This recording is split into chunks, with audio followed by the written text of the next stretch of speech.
रसिक श्रोते हो, सप्रेम नमस्कार.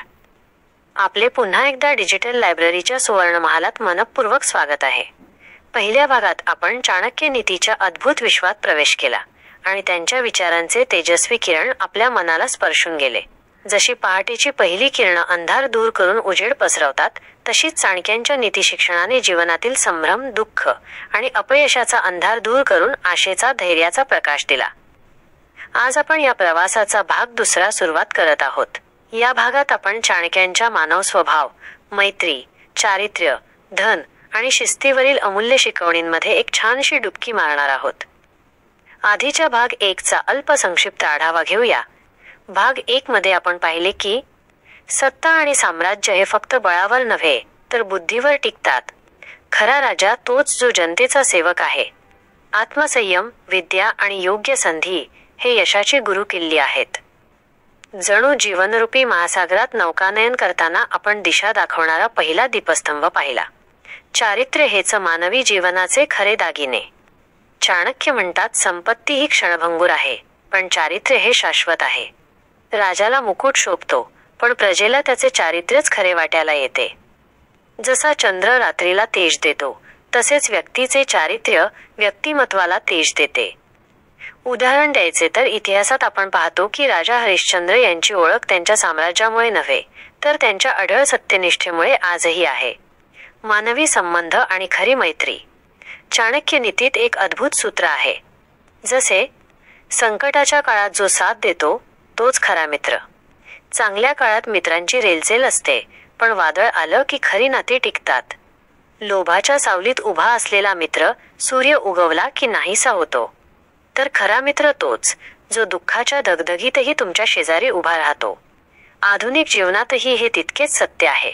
आज सोशल मीडिया फ्रेंड्स हजारो असतील, पण संकटात खांद्याला खांदा लावून उभा राहणारा एकच मित्र जीवनाचा खरा आधार ठरतो. राजकारण आणि नेतृत्वाची तत्वे. चाणक्यांचा ठाम विश्वास होता की नेतृत्व म्हणजे फक्त सत्ता नव्हे तर सेवाभाव आणि दूरदृष्टी यांचा संगम आहे.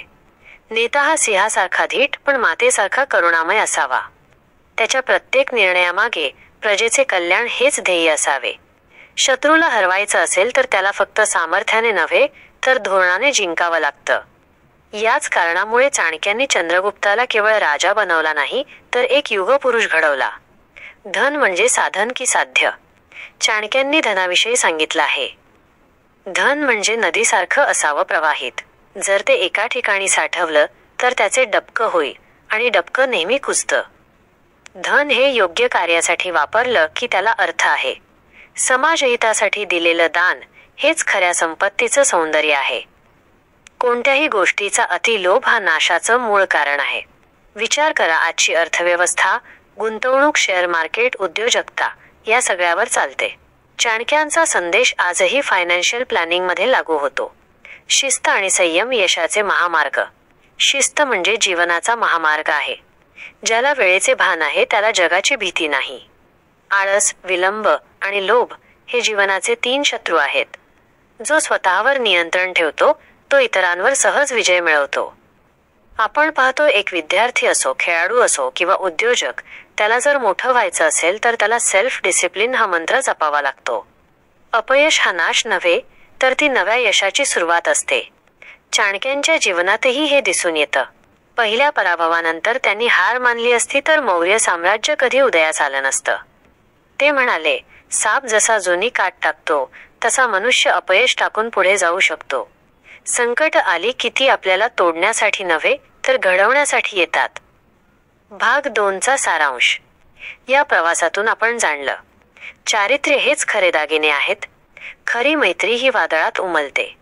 नेता तोच जो सेवाभाव, धैर्य आणि धोरण यांचा संगम आहे. धनाचा उपयोग समाजहितासाठी व्हावा. शिस्त आणि संयम हे यशाचे महामार्ग आहेत. अपयश म्हणजे अंत नव्हे तर नवी सुरुवात आहे. प्रिय श्रोते हो, हा होता चाणक्य नीती भाग 2. आता पुढच्या भाग 3 मध्ये आपण आणखी गहन विषय पाहणार आहोत. गुप्तहेर व्यवस्था, शत्रूची नीती, समाज रचना आणि जीवनातील कठोर पण अत्यावश्यक निर्णय. तर रसिक हो, ज्ञान हा दिवा आहे आणि हा दिवा जर आपण स्वतःजवळ ठेवला तर फक्त आपला मार्ग उजळेल, पण जर तो इतरांपर्यंत पोहोचवला तर संपूर्ण समाज प्रकाशमान होईल. म्हणून वाचा, शिका आणि इथे ऐकलेलं जीवनात उतरवा. डिजिटल लायब्ररी तुमच्यासाठी नेहमीच नवीन विचारांची खाण घेऊन येईल. कारण लक्षात ठेवा, पुस्तकं ही फक्त शब्दांची ओळ नाहीत, ती आयुष्य बदलवणारी शक्ती आहेत.